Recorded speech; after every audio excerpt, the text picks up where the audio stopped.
opposition party leader, key party leader, getting missing from their home by the government. So we are trying in Bangladesh to assist in bringing human rights, and part of the answer is more coverage by the press. And I've been in Bangladesh. I talked in the past and worked with the media. One of the great advantages we have in our system is freedom of speech and freedom of religion. And because in our Constitution this was the First Amendment, it was so important for Thomas Jefferson. And as a consequence, people enjoy a degree of religious freedom here that in societies, for example in Bangladesh, are increasingly at risk. So religious minorities in Bangladesh can often find themselves in a horrendous situation. And what we are doing is pushing for a recognition of everyone's right to freedom of religion. And our State Department and those of us that are involved in the Bangladesh caucus are calling for freedom of speech in the country. And that's the role we have in the United States, is to pressure governments and political parties overseas in order to recognize fundamental human rights. Other questions? Do we still have special forces in Nairobi? In Nairobi? Yes. I don't know how many special forces we might have in Nairobi, Kenya. I have been to Kenya before. One moment, stay on the line. But at this point, I can't tell you. I do know that we have had a small number of special forces in special brigades in North Africa. I've been out to Chad and seen those brigades train. Typically they'll have one American Special Forces officer who will work with his counterpart. So there might be one American colonel working with a Chadian colonel. The example I can give you that I followed was the tracking of the number 3 individual in Al-Qaeda across North Africa. And it was in Chad that the Chadian Special Brigade were able to locate El Para. He had 47 Al-Qaeda members with him. 46 of them fought to the death. One of them surrendered. It was El Para himself. And when El Para surrendered to the Chadian forces, he turned over a lot of information about their terrorist operation that had existed in Algeria, in Chad, and in Libya. So this would be an example of how without a footprint, but with the use of one special operative, we would work with a foreign government with respect to tracking Al-Qaeda. One more question. Yes. Funding for the human trafficking, was that passed already, or it's still? That's in the Senate. It's still in the right Senate, now okay. is in the Senate. We expect that to be resolved and to pass. We have additional legislation in my committee that we're working on. A lot of it is focused on the directives that we give to all our personnel overseas. So we do a lot of contracts. Our State Department is involved in many contracts. We want to make certain that the labor standards in those contracts aren't violated, that we don't have subcontractors that are using human trafficking. We also want to make certain that our State Department personnel are writing up any examples of human trafficking that they find in the countries where they're stationed, because we're putting pressure on those governments. And we do a tip report. We do a report every year in which we rank the worst of the worst in terms of human trafficking. So foreign governments do not want to be on that list. So they tend to cooperate when we can find evidence and expose that evidence. So we want every single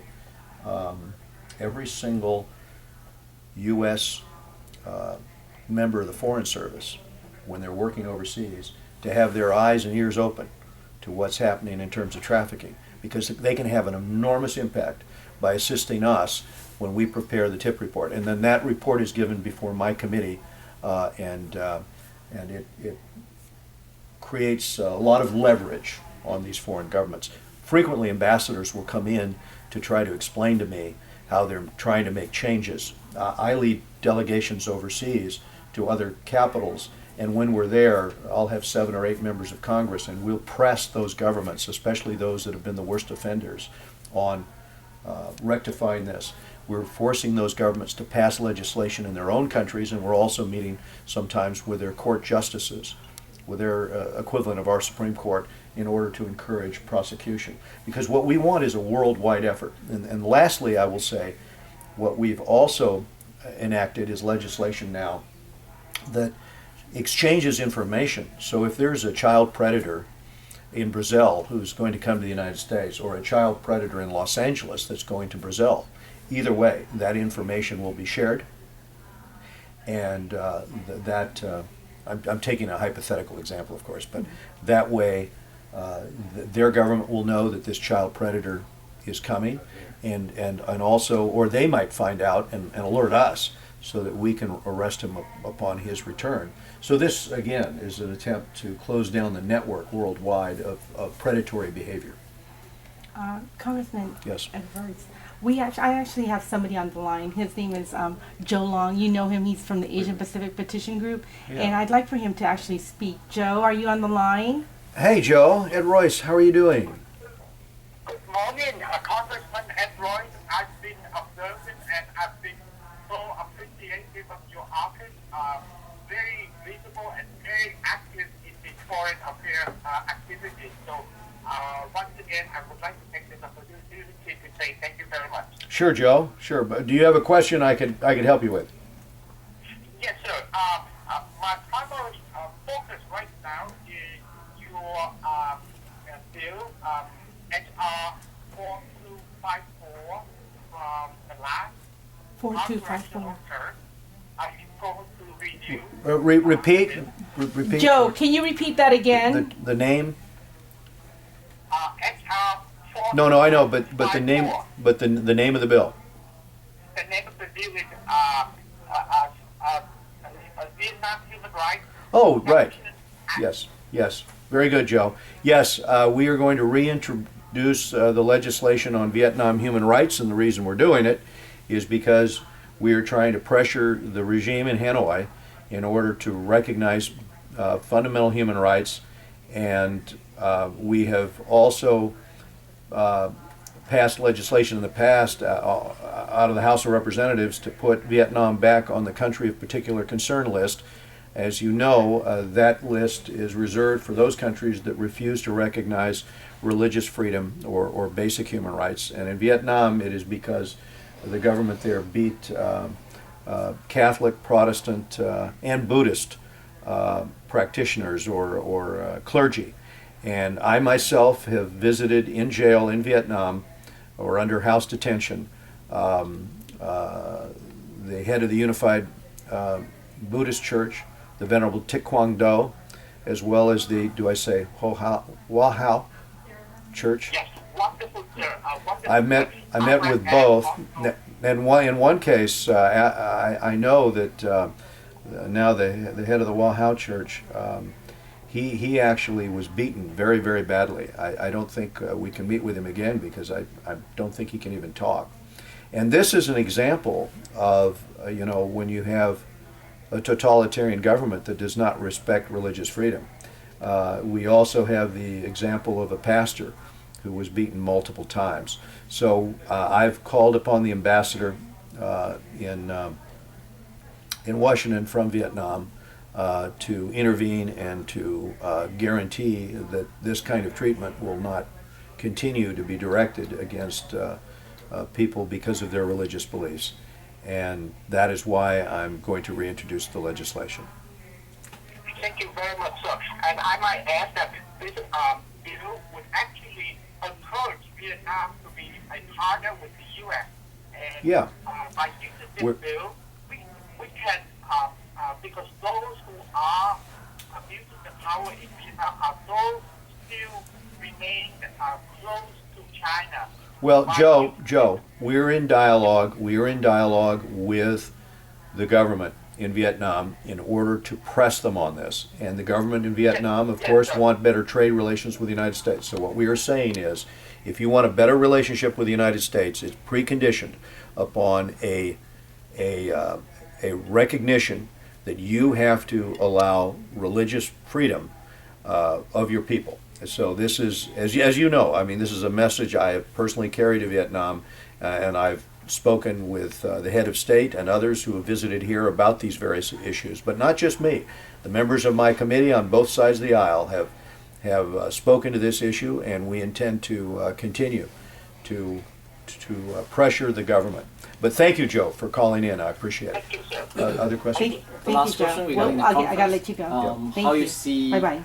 women's power last year and this year, and how you think the conference can help?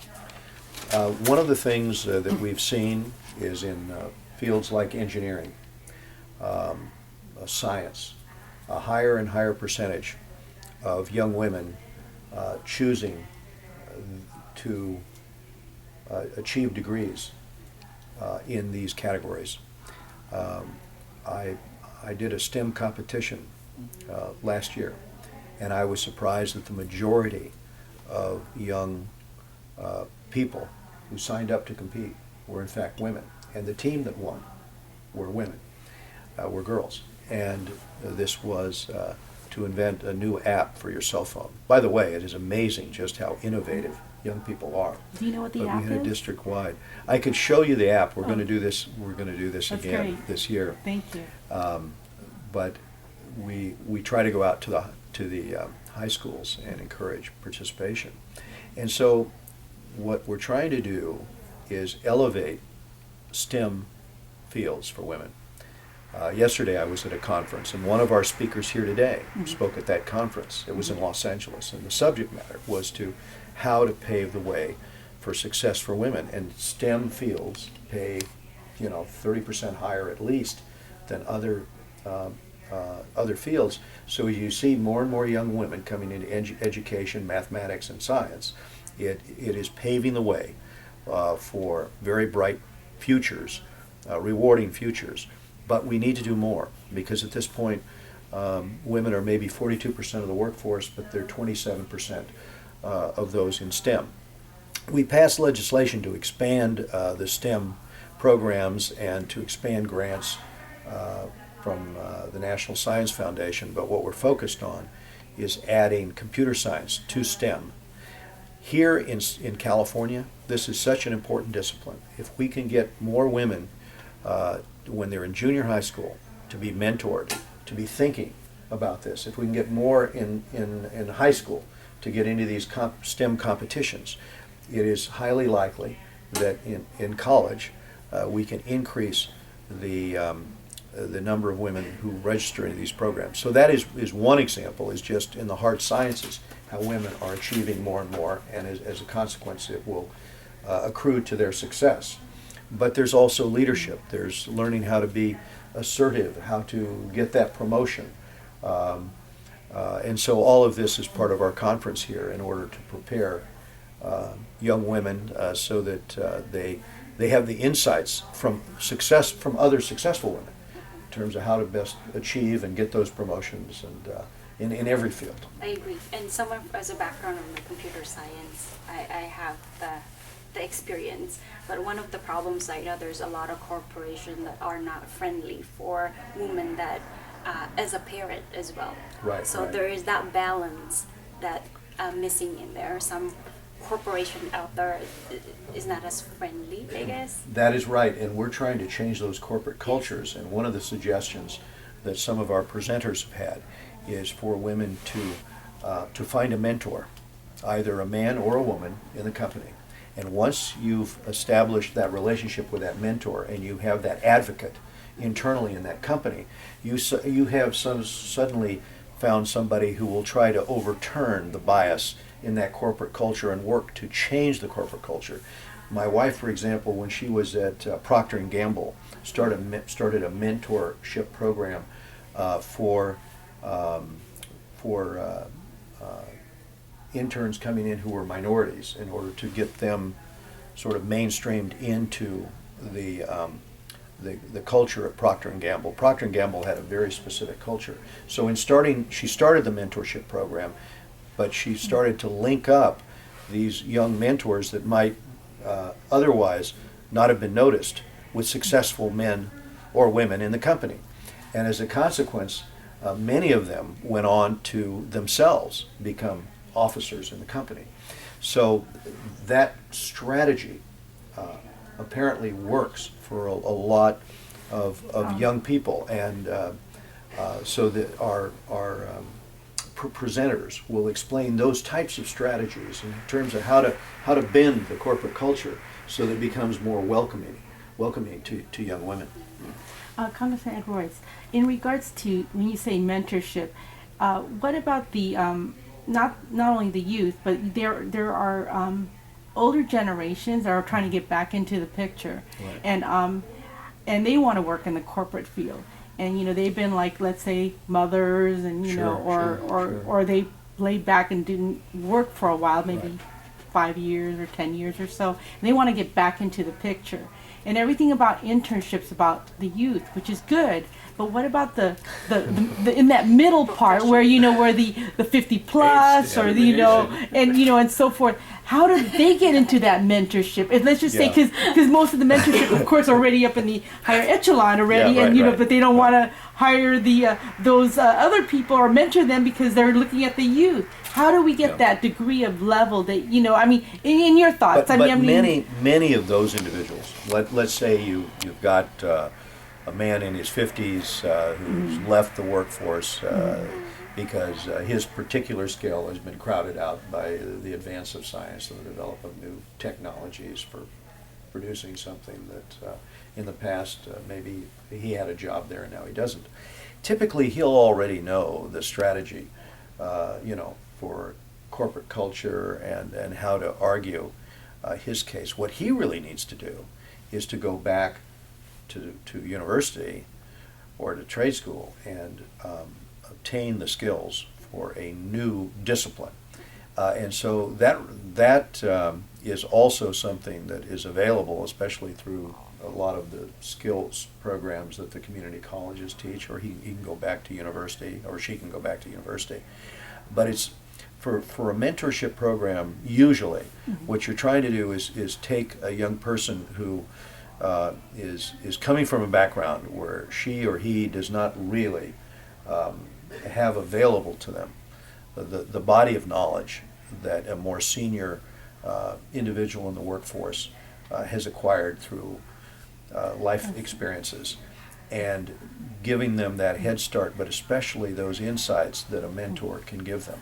So it's not really a mentoring situation you're looking for, I think, in that situation. You're looking for the type of training that will really provide a guarantee that the job will be there. Now, the reason I push STEM so hard is because I've seen the results, the statistics. Someone graduating with a STEM degree in California, there are more openings than there are graduates for that background. Whereas some of these other disciplines in the social sciences, it's very hard.